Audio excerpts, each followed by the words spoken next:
She was supposed to be a sacrifice, a disposable, overweight daughter handed over to a ruthless Korean syndicate boss just to save her father's favorite child. But when the deadliest man in the city lifted her veil, he didn't see a punishment. He saw his queen. This is her story. In the gilded, suffocating halls of the Hastings estate in Roland Park, Baltimore, Chloe Hastings was a ghost. She was 24 years old, a brilliant, sharp-witted black woman with a degree in finance that she was never allowed to use. In the eyes of her father, Richard Hastings, Chloe was only two things: a bitter reminder of his first wife and an embarrassment. Chloe was a plus-sized woman in a family that worshipped at the altar of superficial perfection, while her younger half-sister, Isabella, thin, blonde, and impeccably styled, was paraded around high society galas. Chloe was kept in the shadows. Richard, a ruthless real estate mogul whose legitimate businesses were heavily propped up by underground money laundering, treated Chloe with a cold, dismissive cruelty. She was the family's dirty secret, too fat, too dark, and too stubborn. As Richard would drunkenly sneer during the rare family dinners she was permitted to attend. But Richard's arrogance had finally caught up with him. He had been quietly skimming money off the top of a massive shipping operation down at the port of Baltimore. The operation belonged to Arthur Kwan. Arthur was the head of a notoriously violent Korean Mafia syndicate that had taken over the eastern seaboard smuggling routes. Arthur wasn't just a thug, he was a phantom.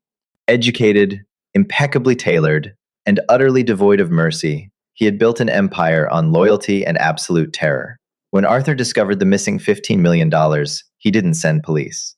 He sent a heavily armed tactical team to Richard's private office. Chloe was in the estate's library when the screaming started.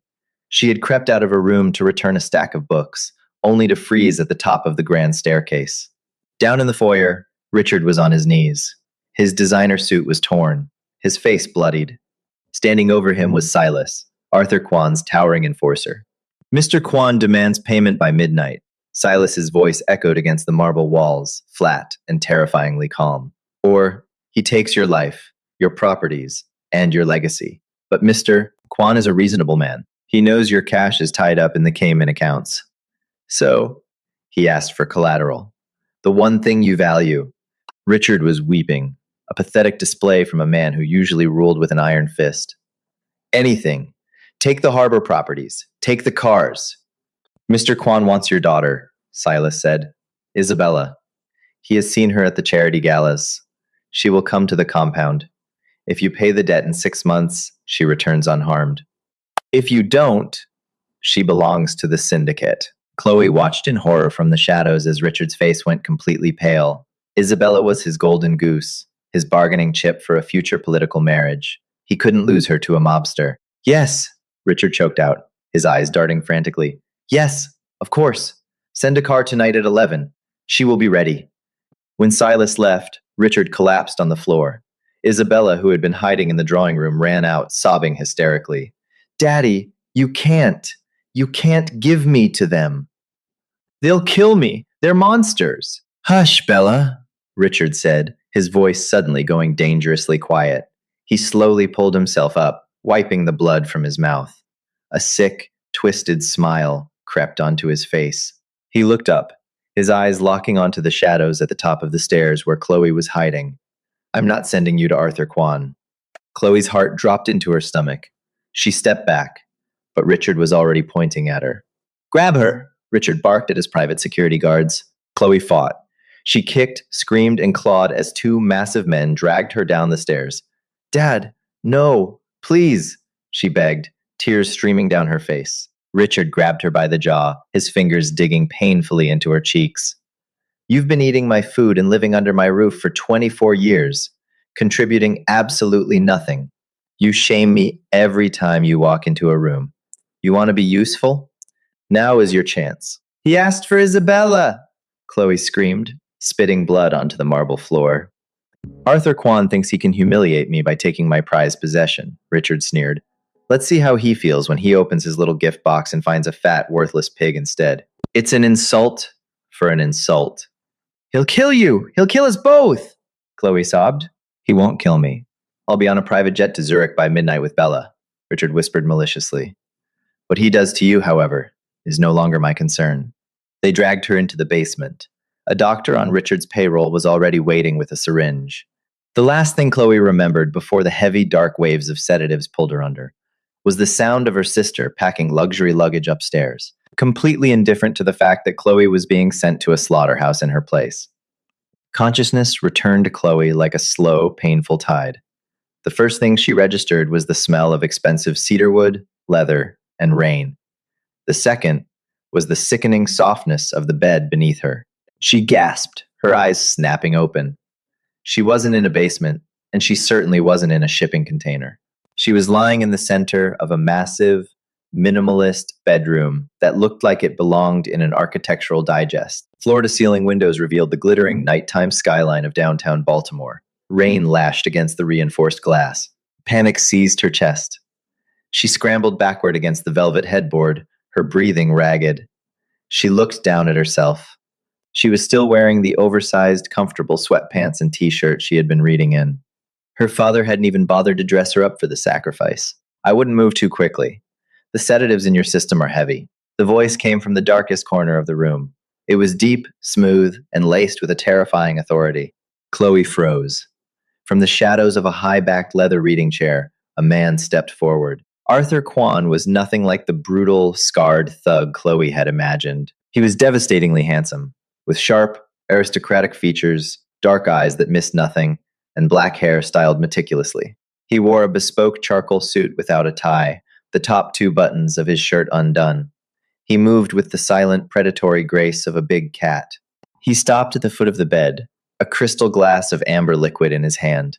He looked at her, really looked at her. His gaze slowly trailed from her terrified, tear-stained face, down her full, trembling figure, and back up to her dark, defiant eyes. Chloe braced herself. This was it. This was the moment he realized he had been duped. This was the moment the Korean mob boss would pull a gun and end her life for her father's insolence. "You're not Isabella Hastings," Arthur said. It wasn't a question. It was a statement of absolute fact. I know," Chloe whispered, her voice cracking. "My father, he tricked you. He put me on the transport instead." Arthur took a slow sip of his drink. "I am aware. My men tracked Richard's private jet taking off an hour ago. He's running." Chloe closed her eyes, tears leaking through her lashes. "I'm sorry. Please. I don't know anything about his business. I don't know the bank account passwords. I'm nothing to him. He sent me as a joke." "A punishment." "A punishment for who?" Arthur asked, tilting his head slightly. "For you," Chloe sobbed, burying her face in her hands, entirely consumed by the shame and horror of it all.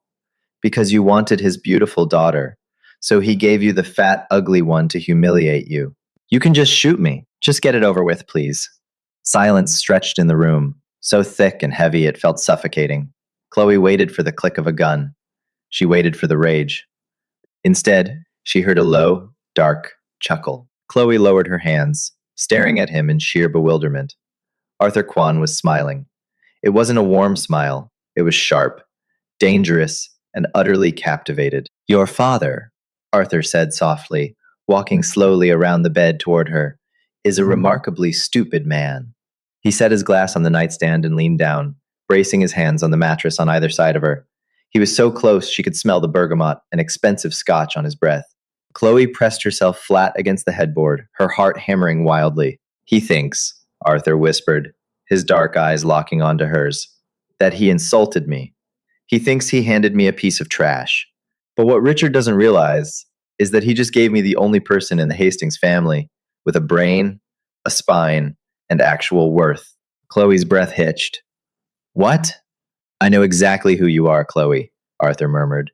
"I've known for months. I know you audited your father's shell companies when you were just 21 and figured out exactly how much he was stealing from me. I know he threatened to lock you in an asylum if you ever spoke of it. I know you've been secretly running the financial models that keep his crumbling empire afloat from your bedroom, while he takes all the credit." Chloe stared at him, her mind short-circuiting. How could you possibly know that?" Arthur reached out. Chloe flinched, expecting a strike, but his large, warm hand gently brushed a tear from her dark cheek. His touch was surprisingly tender, sending a confusing jolt of electricity down her spine. I run the city, Chloe.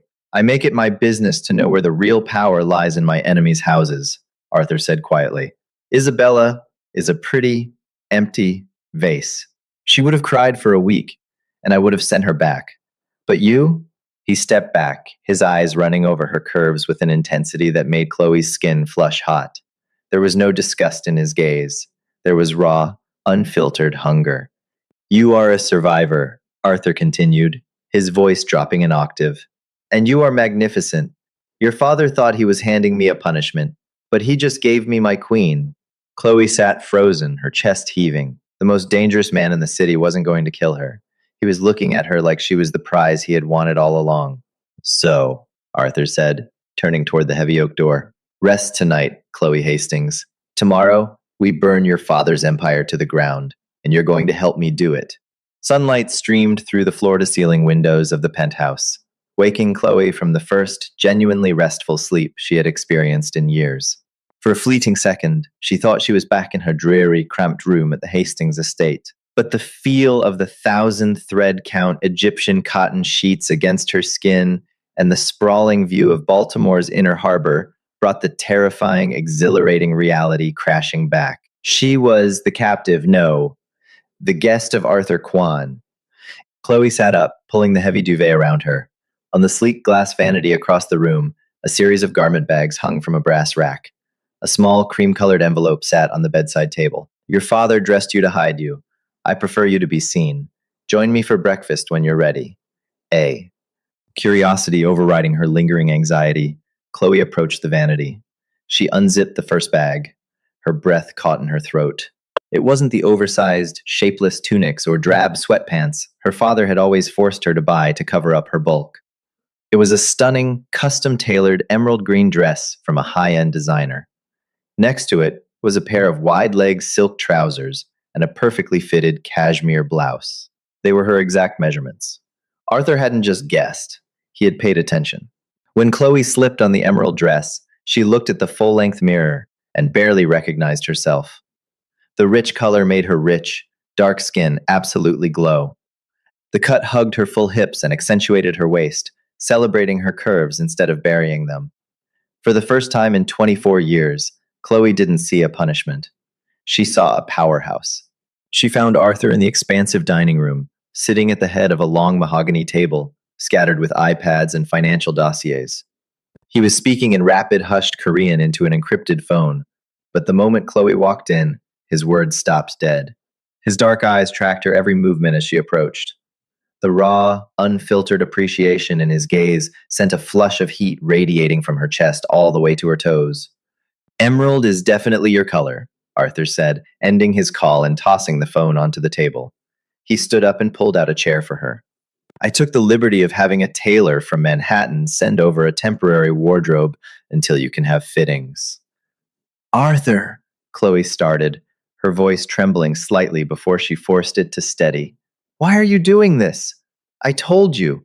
My father shut me out of his legitimate accounts. I can't give you the 15 million he stole. Arthur nudged a plate of untouched pastries closer to her, the porcelain scraping softly against the table. A cup of black coffee followed. I don't care about the 15 million, Chloe, he said, his tone flat, almost dismissive. That's nothing. What matters is the system behind it. Richard built an empire, corrupt officials on his payroll, customs agents at the Port of Baltimore, layers of offshore shell companies. I want all of it, taken apart, piece by piece, and folded into my control. And you're the only one who understands how it's built. He pushed a sleek silver laptop toward her. The screen glowed with a complex map of interlocking corporations, accounts, and hidden channels, her father's world, laid bare in cold data. He thinks he's untouchable, Arthur continued, his voice lowering into something calm and dangerous. He landed in Zurich 3 hours ago. By now, he's already moving to liquidate everything he can through offshore accounts. Once it's done, he disappears. Clean. Untouchable. Chloe didn't respond immediately. Her eyes locked onto the screen, scanning lines of code and financial pathways that once felt like second nature. The patterns were familiar, almost comforting. But beneath that familiarity, Something else stirred. Anger. Sharp and consuming. Her father hadn't just abandoned her, he had sacrificed her, left her to be destroyed. Her fingers moved to the keyboard, hovering for only a moment before they began to type. The hesitation was gone, burned away by something colder and more focused. He's not using the Cayman accounts anymore, Chloe said, her voice steady, her gaze narrowing as she traced the flow of funds. He knows they're compromised. He's shifted to a secondary ghost company in Cyprus, one he never used before. From there, the money gets rerouted. Her fingers tapped faster now, pulling threads together. He'll move it into a private vault, she continued, at a bank on Parade Platz in Switzerland. Quiet, untraceable, unless you know where to look. Chloe leaned back slightly, eyes still fixed on the screen. He's not running, she said softly. He thinks he's winning. Arthur leaned in, standing right behind her chair. She could feel the heat of his body, the intoxicating scent of bergamot wrapping around her. Can you intercept it? He asked softly. My father is a narcissist, Chloe typed furiously, her fingers flying across the keys.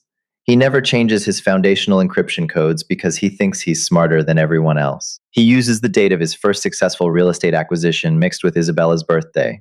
It's pathetic. Within 20 minutes, Chloe had bypassed 3 layers of corporate firewalls. She watched the screen as a staggering number appeared, $84,500,000. There it is, Chloe whispered. His entire life's work. The money he bled from you, and the money he bled from thousands of tenants in his slum properties. Drain it, Arthur commanded, his hand resting firmly on her shoulder. The touch was grounding, a silent promise of absolute protection. Chloe didn't hesitate. With 5 keystrokes, she initiated a mass transfer, routing every single penny through Arthur's secure syndicate servers, effectively wiping Richard Hastings off the financial map. The balance on the screen blinked, refreshing to a beautiful, devastating $0. Arthur let out a low, victorious laugh. He spun her chair around so she was facing him. He leaned down, his face inches from hers. You, Arthur murmured, his eyes blazing with dark adoration, are the most dangerous creature I have ever met. The transfer was an absolute triumph, but in the ruthless world of the underground, power shifts never go unnoticed, and they rarely go unchallenged. While Arthur treated Chloe as an equal, his lieutenants were not so easily convinced. For 3 weeks, Chloe lived in the penthouse, working side by side with Arthur to systematically dismantle the remnants of Richard Hastings' empire. She absorbed the syndicate's operations, proving her genius time and time again. She and Arthur danced around an undeniable, electric attraction, stolen glances, lingering touches over keyboards, and late-night conversations over scotch where he listened to her ideas with a respect she had never known. But resentment was brewing. Donovan, Arthur's second-in-command for the East Coast Narcotics Division, hated the new dynamic. Donovan was an old-school mobster, brutal, misogynistic, and deeply suspicious of the black woman who had seemingly bewitched his boss overnight. The tension snapped on a rainy Tuesday evening. Arthur had left the penthouse to attend a mandatory sit-down with a rival cartel boss in Philadelphia, leaving Chloe in the heavily guarded syndicate headquarters downtown with Donovan and Silas. Chloe was in the server room, tracking a shipment of untraceable weapons, when the heavy steel door slammed shut, locking with an electronic thud. She spun around. Donovan stood by the door, flanking the exit with 2 of his loyal men. His hand rested casually on the grip of his holstered pistol. We have a problem, sweetheart, Donovan sneered, walking slowly toward her. Chloe stood her ground, smoothing the skirt of her custom Dior dress. She refused to let her voice shake. If there's an issue with the shipping logistics, Donovan, you can put it in a report for Arthur when he returns. Arthur's gone soft. Donovan spat, stopping a few feet away. He's letting a Hastings play in our sandbox. You think I don't know what you're doing? You're setting us up. Your old man is probably still pulling the strings, using you to get the syndicate's internal routing numbers. My father left me to die, Chloe said coldly, and I took $84 million from him. Does that sound like a setup? It sounds like a long con, Donovan countered, pulling his gun and pointing it directly at her chest. I'm not letting a spoiled, fat, little rich girl bring down an empire I helped build. I'm going to put a bullet in your head, dump your body in the Chesapeake, and tell Arthur you tried to sell our server data to the feds. Chloe's heart hammered against her ribs. but her mind worked at lightning speed. She didn't look at the gun. She looked at the monitors behind Donovan. You're not doing this because you think I'm a mole, Donovan, Chloe said, a dangerous smirk playing on her lips. You're doing this because you know I'm running an audit on the narcotics ledger tomorrow. And you know I'm going to find the $3 million you've been skimming from the Baltimore docks over the last 6 months. Donovan's face went chalk white. The two men behind him exchanged nervous glances. Shut up! Donovan yelled, cocking the gun. You used a dummy corporation in Delaware to hide the stolen funds, Chloe continued, taking a step toward the barrel of the gun instead of away from it. The sheer audacity of her movement made Donovan falter. You named it Red Tide Holdings. A bit cliche, don't you think? I already found it, Donovan. In fact, I found it 3 days ago. You're lying. Am I? Chloe reached into her pocket and pulled out a small encrypted flash drive. Everything is on here. I was going to give it to Arthur tonight, but you've just forced my hand. Before Donovan could pull the trigger, the reinforced glass wall of the server room shattered inward with a deafening crash. Silas, Arthur's towering enforcer, stepped through the broken glass, his silenced submachine gun raised. He didn't hesitate. 2 muffled thwips echoed in the room, and Donovan's 2 men dropped to the floor. Incapacitate. Donovan spun around, raising his gun, but Silas was faster. A single shot blew the gun out of Donovan's hand, shattering his wrist. Donovan screamed, collapsing to his knees in a pool of his own blood. Silas calmly walked over, kicking the discarded weapon away. He looked at Chloe, his cold, deadpan expression unchanged. Mr. Kwan sends his regards. He suspected Donovan might try something while he was away. He instructed me to monitor the server room feeds. Chloe let out a breath she didn't realize she was holding, her knees finally shaking. At that exact moment, Chloe's cell phone rang. It was an international number. Switzerland. She looked at Silas, who nodded once. She answered the call, putting it on speakerphone. Chloe? The voice was ragged, desperate, and broken. It was her father, Richard Hastings. Hello, Richard, Chloe said, her voice dripping with ice.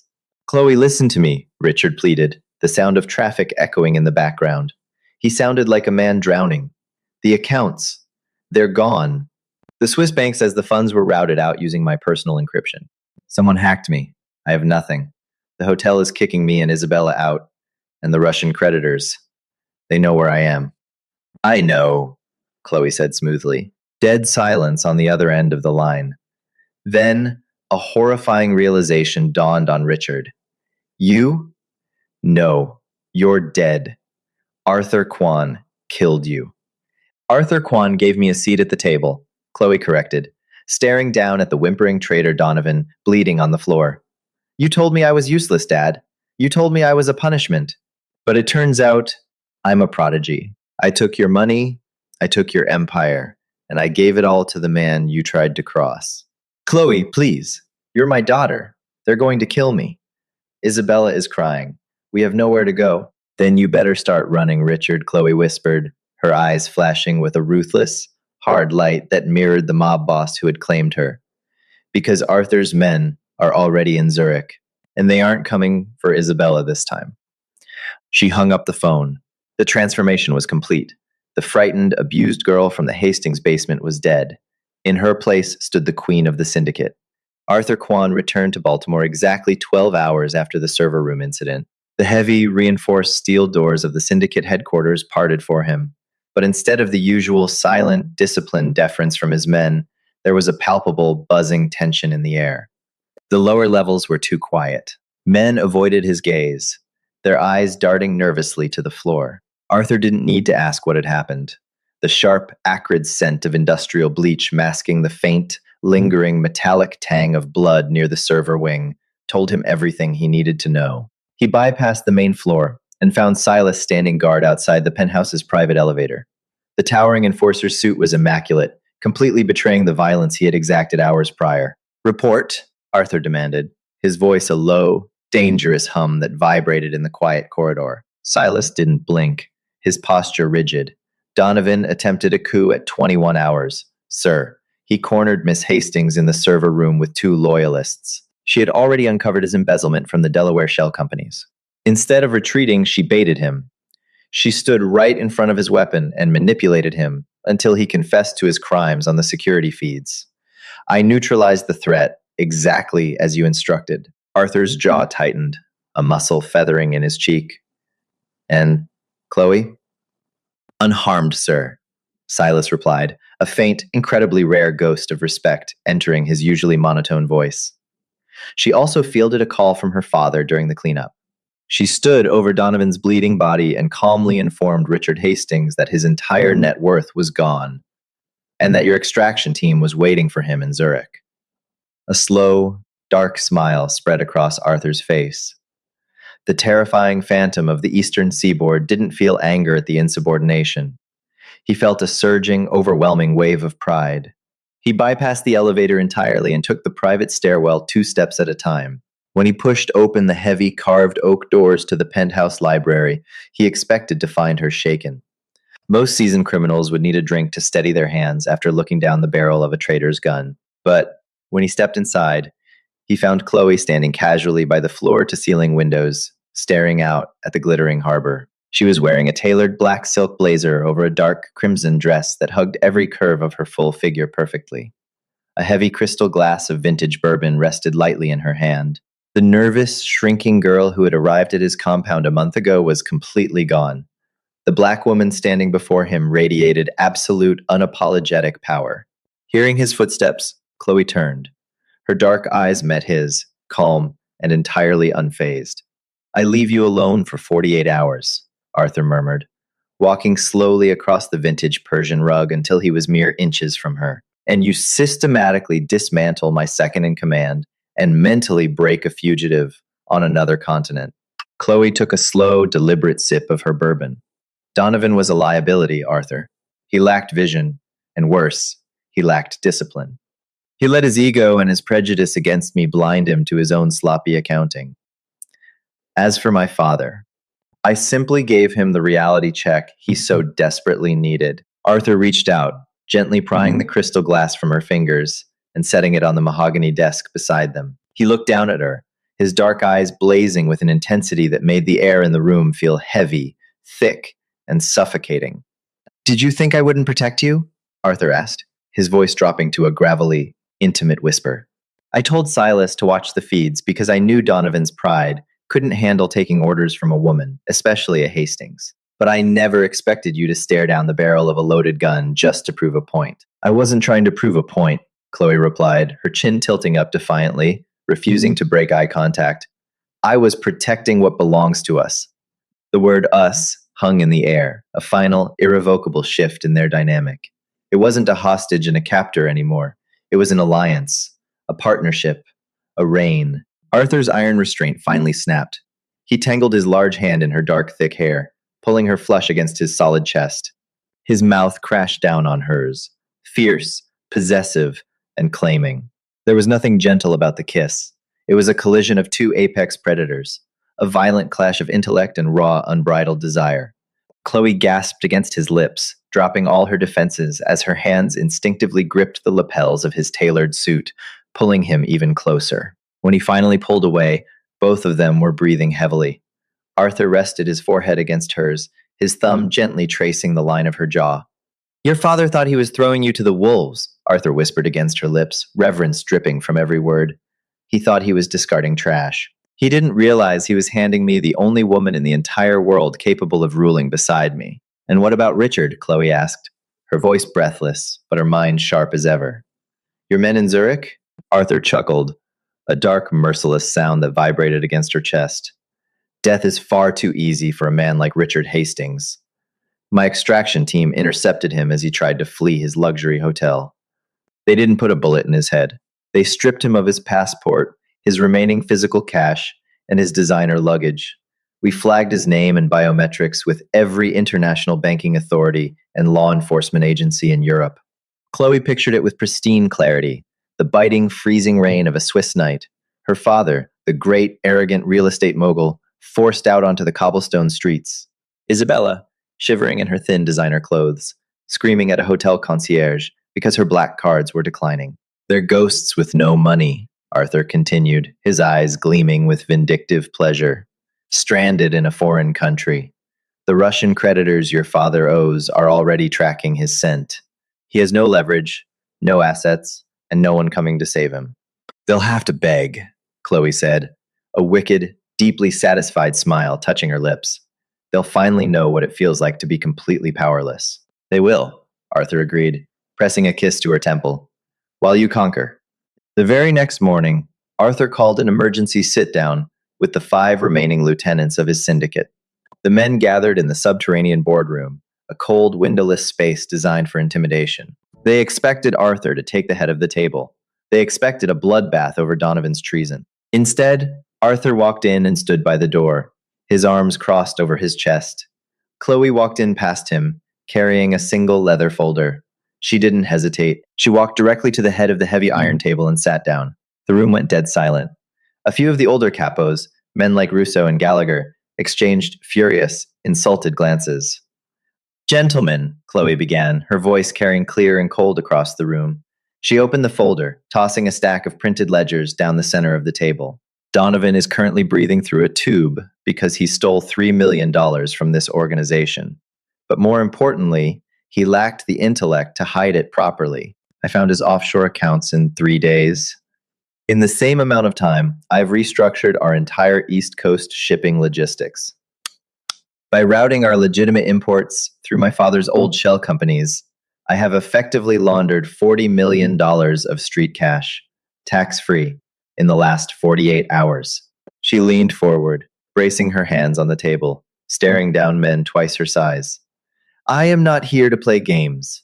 I am here to make you richer than you have ever been in your miserable lives. Anyone who has a problem taking orders from a black woman is welcome to walk out that door right now. But know that Arthur's enforcers are waiting in the hallway, and you will not leave this building alive. Nobody moved. Nobody breathed. Russo slowly picked up the ledger, his eyes scanning the impossible profit margins. After a long, agonizing minute, he closed the book, looked at Chloe, and nodded once. The rest of the men followed suit. The transition of power was absolute. 6 months later, the Baltimore skyline looked the same to the average citizen, but the underground had fundamentally shifted. Chloe no longer hid in the shadows. She attended high society galas, not as a pathetic accessory to the Hastings family, but as the wealthiest, most intimidating CEO in the room.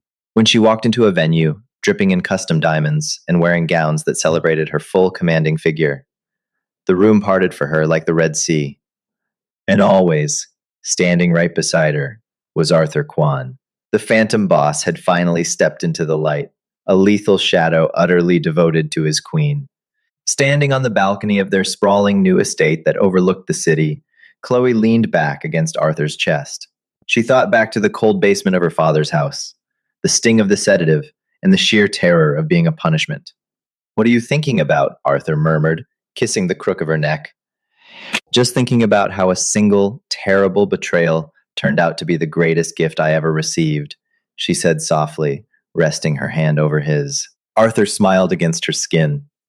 They just didn't know they were handing me my empire's greatest weapon.